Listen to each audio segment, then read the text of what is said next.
Hello and welcome to my new channel, Design Flaws. Today, we are taking a critical look at the Arduino's pulseIn function, why it can be bad, and what we can do about it. The first time I discovered the problems with the pulseIn function, I was developing a robot and I had 3 ultrasonic distance sensors on it.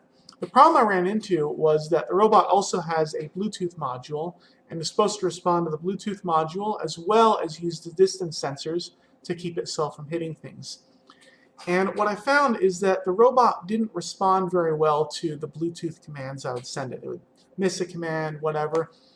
I dug into the situation and found that the pulseIn function was actually blocking my code, preventing the function that reads the Bluetooth from executing. This is causing lags, this is causing delays. And I looked a little bit more into the pulseIn function and found some problems, and that's where this started. What is the pulseIn function? Here I have the documentation for Arduino pulled up. It says reads a pulse, either high or low, on a pin. For example, if value is high, pulseIn waits for the pin to go from low to high, starts timing, then waits for the pin to go low and stops timing, returns the length of the pulse in microseconds, or gives up and returns 0 if no complete pulse was received within the timeout. One common use case for pulseIn is reading an ultrasonic distance sensor. The ultrasonic distance sensors, the way these things work is they send out a series of sound waves, of ultrasonic sound waves, and it takes the time between sending those waves and receiving them to determine how far away an object is. The echo pin on the ultrasonic distance sensor then sends a pulse out, and the width of that pulse indicates the distance. Why is pulseIn bad? The pulseIn function is what we call blocking. It waits until the entire pulse is received or until a timeout has occurred before returning a value. During that time, no other code can execute. Let's take a look at the code that is commonly used to read an ultrasonic distance sensor. So this is just what I pulled online for the most part, other than pin 7, which is used to turn on an LED. So the first thing we're going to do is we are going to make sure our trigger pin is low. We're going to wait 2 microseconds. Then we're going to set the trigger pin high. That will initiate a read sequence. Then we're going to wait 10 microseconds for the read sequence to complete. And then we're going to set the trigger pin low. And then we're going to use the pulseIn function to read the sequence. This is the function that blocks. So this is what's going to read our pulse. We're going to do this 3 times. So here's our experiment. We've got the Arduino Uno connected to an HC SR04 distance sensor. If we take a look at what the distance sensor is seeing, right now it's looking way out there at the garage door. And we can see that the light is coming on, and every time that light is on, our code is blocking. Code can't do anything else but wait for that pulseIn function to finish. And tilt this up, look at the ceiling, and we've still got quite a bit of time that we're spending keeping that LED on.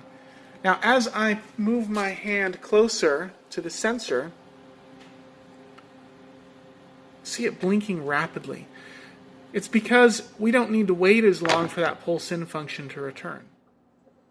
We're going to take a look at the better way to read an ultrasonic distance sensor. So we've got a few global variables here that we're setting up. We're going to set up our pins, our trigger pin and our LED pin. Here we're setting up our echo pin to be an interrupt pin. So that means that anytime the echo pulse goes high or low, because it's on change, it will trigger our interrupt. This is native Atmel code. What we're doing here is we're setting up timer B to go off every millisecond. That's going to be our timer for our system tick, basically, instead of using delays. And then we're going to enable all of our interrupts. We're going to get into our loop. So what we're doing in our loop is we are reading our microseconds, and we're doing that every time, so we make sure we have a microsecond stamp. And we're going to use some timers here, rather than delays. So when our next read time is less than our millisecond ticks, we're going to go ahead, or when our pulseIn is complete, we're going to go ahead and calculate what our last read distance was, and then we're going to print it out, and then we're going to trigger another sequence. Now I am using delays here, microsecond delays, which is okay because microseconds while it will block, it's not going to block for a significant amount of time. And here we're setting our trigger pin low, making sure it's low. Then we're setting it high. Then we're setting it low again, but we're not actually reading it with the pulseIn function. We are setting a couple timers here. What's actually going to happen is everything will get done in this interrupt down here at the bottom, echo ISR. So when our pulse comes up, when it rises, our phase will be false, and we're going to take our start timestamp in microseconds. When it falls, oh yeah, and we're going to set phase to true, meaning that we've read our rising edge. The next thing we're going to read is our falling edge. So we're going to set phase to true, so the next time this echo ISR interrupts, it's going to read our falling edge. When we read our falling edge, we're going to take our current microsecond stamp, and we're going to subtract our start microseconds, and that will give us the length of our pulse, the time in microseconds. So then we're going to clear our phase, and we're going to indicate that our pulse is done. And every time this interrupt occurs, it's just going to exit, and it's going to execute the code, it's going to exit, and then we're going to go back to our main code. This is a timer interrupt. We're going to talk about these a little bit in another video a little bit later. So then we get into our code here, and things start to make a little bit more sense. That interrupt is running every so often.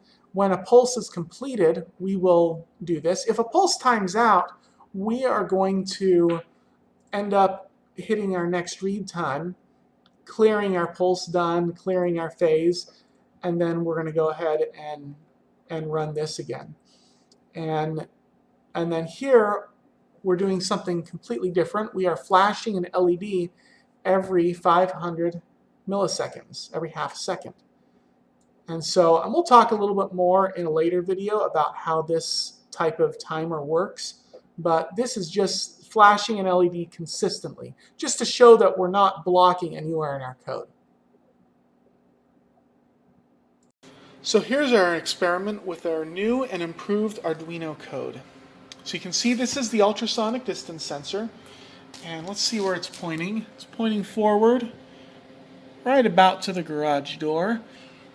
And you can see that the LED is flashing perfectly consistently, despite the fact that this is constantly reading the ultrasonic distance sensor. So I'm going to put my hand in front of the sensor and see if I can change that blink rate. As you can see, the rate still stays at about 500 milliseconds. There's no change. Nothing is blocking in the code, and nothing is changing in the code. This code is essentially doing two things at the same time, because I'm using interrupts. If you'd like to find out more information about what we went over here today, go to my website, jonathanlclark.weebly.com.